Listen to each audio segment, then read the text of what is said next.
안녕하십니까. 국민건강보험 일산병원의 외과 전문의 이형준입니다. 오늘은 장기이식에 대해서 설명드리겠습니다.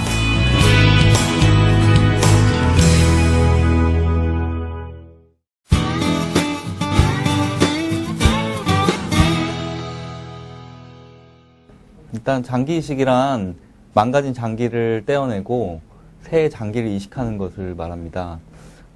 하지만 그것은 아주 간단하게 말한 것 뿐이고 실질적으로 그 안을 들여다보면 어떤 의료적인 문제들, 그리고 수술의 기술적인 문제, 그리고 윤리적인 문제들이 얽혀 있어서 굉장히 복잡한 그런 수술 중에 하나이고, 또 관련 분야의 의료진이 도움을 주지 않으면 할 수 없는 그런 분야입니다.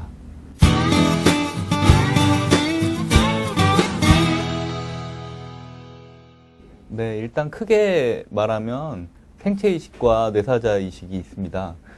생체 이식 같은 경우는 이제 주로 가족과 친척들이 장기를 기증해서 수혜자에게 이식하는 방법이고, 뇌사자 장기 이식 같은 경우는 뇌사자의 장기를 적출을 해서 수혜자에게 이식하는 방법입니다.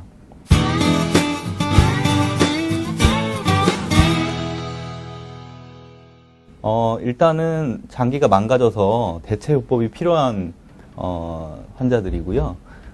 신장 말기 신부전 같은 경우는 말기 신부전으로 투석을 해야 하는 환자들, 또는 말기 간부전으로 생사의 기로에 놓여 있는 환자들, 그리고 일형 당뇨병으로 인슐린을 매일 맞아야 하는 환자들이 장기이식의 대상이 될 수 있습니다.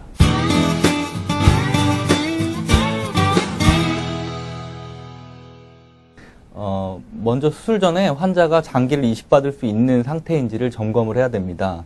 환자가 큰 수술을 견딜 수 있는 상태인지 심장 기능과 폐 기능을 점검을 해야 되고, 그리고 혹시 숨겨진 감염증이 있는지를 검사를 해야 되고, 혹시라도 모르는 암이나 현재 치료를 받고 있는 암 환자라면 어떤 점검을 해야 되는 그런 검사를 해서 환자가 이식이 가능한 상태인지를 확인을 해야 됩니다.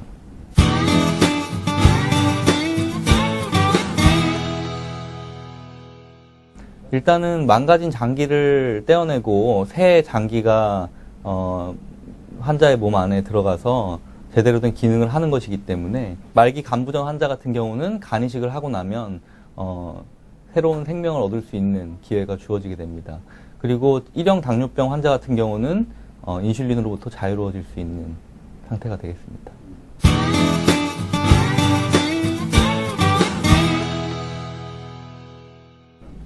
일단은 가장 중요한 것은 장기이식 수술을 하고 나면 면역억제제를 복용을 해야 되는데, 면역억제제에 관련된 부작용들이 조금 있습니다. 그래서 갑자기 당뇨가 생긴다든지, 또는 원래 있던 당뇨가 악화된다든지, 또는 스테로이드를 장기적으로 복용을 하기 때문에 골다공증 같은 것이 생길 확률이 높아지고 고지혈증 등이 생기게 됩니다. 그래서 장기이식 후에는 꼭 병원에 항상 정기적으로 내원하셔서 점검을 받으셔야 됩니다.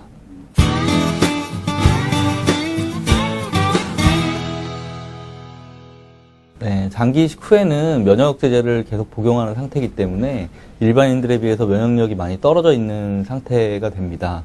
따라서 특히 수술 후에 6개월 이내에는 사람이 많이 모이는 장소를 피해야 됩니다. 극장이나 공연장이나 또는 백화점 같은 사람이 많이 모일 수 있는 공간을 되도록이면 피하시는 게 좋고, 음식 같은 것도 날 음식보다는 모두 익혀 먹는 게 좋겠습니다. 그리고 가장 중요한 것은 이식 후에 정기적으로 병원에 내원하셔서 검사를 받으셔서 이식 장기가 잘 기능을 하는지 확인하는 것이 무엇보다 가장 중요하다고 할 수 있겠습니다. 네, 오늘은 장기이식에 대해서 말씀드렸습니다. 우리나라의 장기이식 기술은 세계 최고 수준입니다. 장기이식에 대해서 고민하시고 있는 환자분들 계시다면 언제든지 오셔서 상담을 요청하시면 저희가 열심히 상담해 드리겠습니다. 감사합니다.